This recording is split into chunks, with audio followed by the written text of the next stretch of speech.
Hi అండి. బీరకాయ curry ఎలా చేసుకోవాలో చూపిస్తున్నా చూడండి. ఫస్ట్ 2 బీరకాయలు తీసుకున్నాను. దాని తొక్క అంతా జీవుకోవాలి. ఇట్లా మొత్తం జీవుకున్నాక చూడండి, ఇలా తొక్క తీసుకుని ఇలా సన్నగా కట్ చేసుకోవాలి. ముక్కలన్నీ ఇట్లా చేసుకోవాలి. దాంతో ఉల్లిగడ్డ టమాటా కూడా పెట్టుకున్నాను ఒక సైడ్ నేను. చూడండి, ఇప్పుడు బీరకాయల్లో చూడండి సన్నగా తరుక్కోవాలి. చూపిస్తున్న విధంగా సన్నగా కట్ చేసి పెట్టుకోవాలి. బాగుంటుంది బీరకాయ కర్రీ. మీరు కూడా చేసి ట్రై చేసి ఎలా ఉంది చెప్పండి. మా వీడియో స్కిప్ చేయకుండా అయితే చూడండి. మా ఛానల్ నచ్చితే లైక్, షేర్, సబ్స్క్రైబ్ చేయండి. ఇలాంటి మంచి మంచి వీడియోలు పెడుతుంటాను. చూడండి, పక్కన గిన్నెలో వాటర్ పెట్టుకున్నాను. కట్ చేసుకున్న ముక్కలు అందులో వేసుకోవాలి. వాటర్లో వేయకపోతే బ్లాక్ కలర్ వచ్చేస్తాయి. అందుకని వేసుకున్నాను. ఇప్పుడు ఉల్లిగడ్డ టమాటా కూడా కట్ చేసుకున్నాను. కరివేపాకు తీసి పెట్టుకున్నాను. కారం, ఉప్పు, పసుపు కూడా గిన్నెలో తీసి పెట్టుకున్నాను. చూడండి, ఇప్పుడు ఇది అల్లం పేస్ట్ 1 స్పూన్ వేసుకోవాలి. చూపిస్తున్నాను ఇప్పుడైతే. ఇప్పుడు ఇవన్నీ చూడండి, ఇవన్నీ కావాలి మనకి. ఇగో చూడండి, ఇలా వాటర్లో గిన్నెలో వేసాను. అన్ని బీరకాయలన్నీ కట్ చేసుకొని పెట్టుకున్నాను. చపాతీలకైనా రైస్లకైనా బాగుంటుంది. చూడండి, ఓకేనండి. ఇప్పుడు గ్యాస్ ఆన్ చేసుకున్నాను. చూడండి, ఇప్పుడు గ్యాస్ మీద కడాయి పెట్టుకుంటున్నాను. చూడండి, ఇలా పెట్టేసాను. 2 టేబుల్ స్పూన్ నూనె ఆయిల్ వేసుకోవాలి. అంటే క్వాలిటీ అయినట్టు. కొంతమంది ఎక్కువ కర్రీ చేసుకున్నప్పుడు దాని క్వాలిటీ మారుతుంది. తక్కువ నా క్వాలిటీ అయినట్టు వేసాను. చూడండి, ఆయిల్ వేసాను కదా. ఇప్పుడు కొంచెం తక్కువ పడిద్ది ఏమనేసి మళ్ళీ 1/2 స్పూన్ వేసాను. చూడండి, ఇప్పుడు ఆయిల్ వేడెక్కిన తర్వాత ఆవాలు వేస్తున్నాను. ఆవాలు చిటపటాన్ని ఇచ్చినాక చూడండి, ఆవాలు వేడైనాక ఇప్పటి కరివేపాకు వేసాను. చూడండి, ఇప్పుడు ఉల్లిగడ్డలు కూడా కర్రీ చేసి పెట్టుకుని వేస్తున్నాను. బీరకాయ కర్రీ సూపర్ టేస్ట్ ఉంది. ఒకసారి ట్రై చేసి చెప్పండి ఎలా ఉంది. ఇప్పుడు కొంచెం బ్రౌన్ కలర్ వచ్చింది, కలర్ పెట్టుకోవాలి అలా. ఇప్పుడు టమాటా కట్ చేసుకునే కదా, టమాటా కూడా వేసేసుకుంటున్నా. చూడండి, ఇప్పుడు టమాటా కూడా వేసినాక అంతా అట్లా మిక్స్ చేసేసుకోవాలి.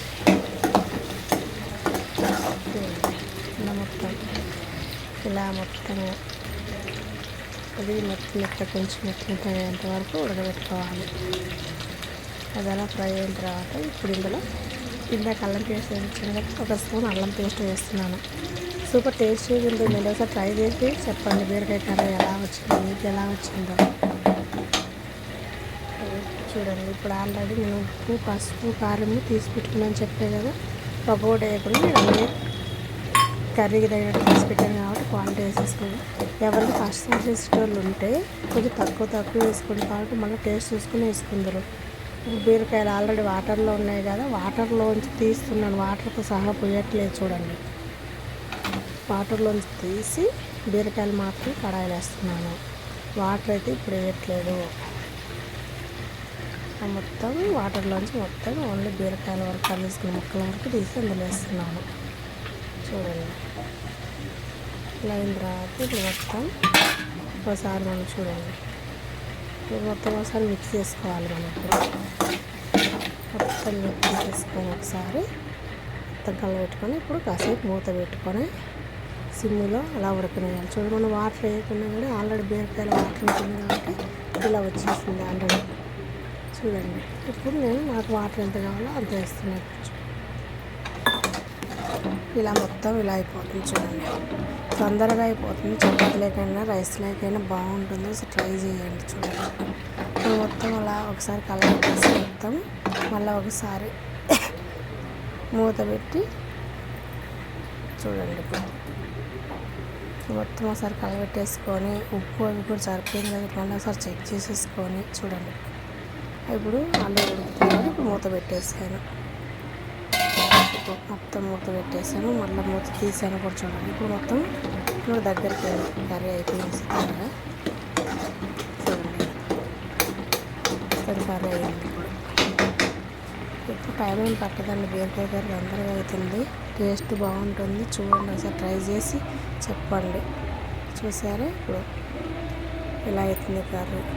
ఇప్పుడు ధనియాల పొడి వేస్తున్నాను. అంటే గరం మసాలా అంటారు కొంత సైడ్, మా సైడ్ ధనియాల పొడి అంటారు.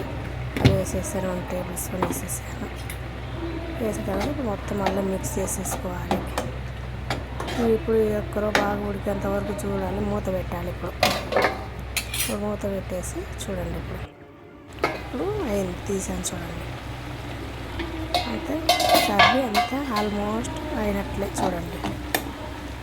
ఓకే చూడండి. మా ఛానల్ నచ్చితే లైక్, షేర్ అండ్ సబ్స్క్రైబ్ చేయండి. స్కిప్ చేయకుండా వీడియో చూస్తే అర్థమవుతుంది, స్కిప్ చేస్తే ఏమో అర్థమవ్వదు. ఇలాంటి మంచి మంచి వీడియోలు పెడుతుంటాను చూడండి.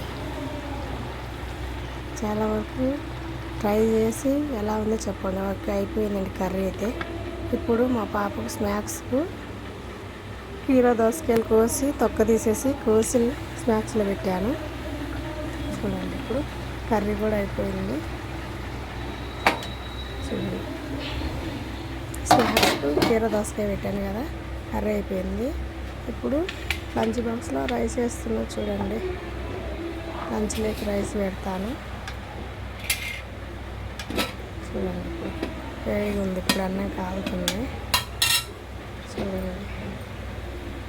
లంచ్ బాక్స్లో రైస్ వేస్తున్నాను, బీరకాయ కర్రీ, రైస్, స్నాక్స్ కోసం కీరా దోసకాయలు హెల్తీగా ఉంటుంది కదండి, అలా కోసి పెడితే తింటారు.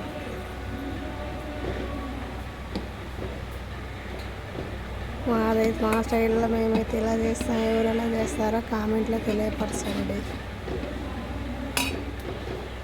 రైస్ అయితే పెట్టాను, చల్లారాలి. ఇప్పుడే మూత పెట్టాను, అది కొద్దిసేపు చల్లారినాక పెడతాను. అట్లే పెట్టాను, అట్లా పెడితే అన్నం తొందరగా ఖరాబ్ అయిపోతుంది కదా, స్కూల్లో పిల్లలకి ఇబ్బంది అవుతుంది. ఇప్పుడు ఇందులో కర్రీ కూడా వేస్తుంది. ఇప్పుడు చేసే కదా బీరకాయ కర్రీ కూడా వేస్తుంది చూడండి. చపాతీ చేసుకొని తినచ్చు, రైస్లోకైనా బాగుంటుంది. ఎందుకంటే కొంచెం మనం వాటర్ వేసుకున్నాం కదా, ఐసరు ఫ్రై లాగా చేసుకోలేదు కాబట్టి చూడండి బాగుంటుంది. లంచ్లో కూడా వేస్తున్నా చూడండి. లంచ్ బాక్స్ కూడా రెడీ అయిపోయింది మా పాపకి. ఓకేనండి చూడండి, ఓకే అయిపోయింది. రైస్, కర్రీ, కీరా దోసకాయ ముక్కలు, ఇది ఈరోజు మా పాప లంచ్. ఓకే అండి, నేను మా స్టైల్ అయితే ఇలా ఉంటుంది. ఒక్కొక్కరిది ఒక్కొక్కలాగా ఉంటుంది కదా, మాదైతే ఇలా ఉంటుందండి. ఓకేనండి, మరి bye. Like, share and subscribe చేయండి. బాయ్ అండి.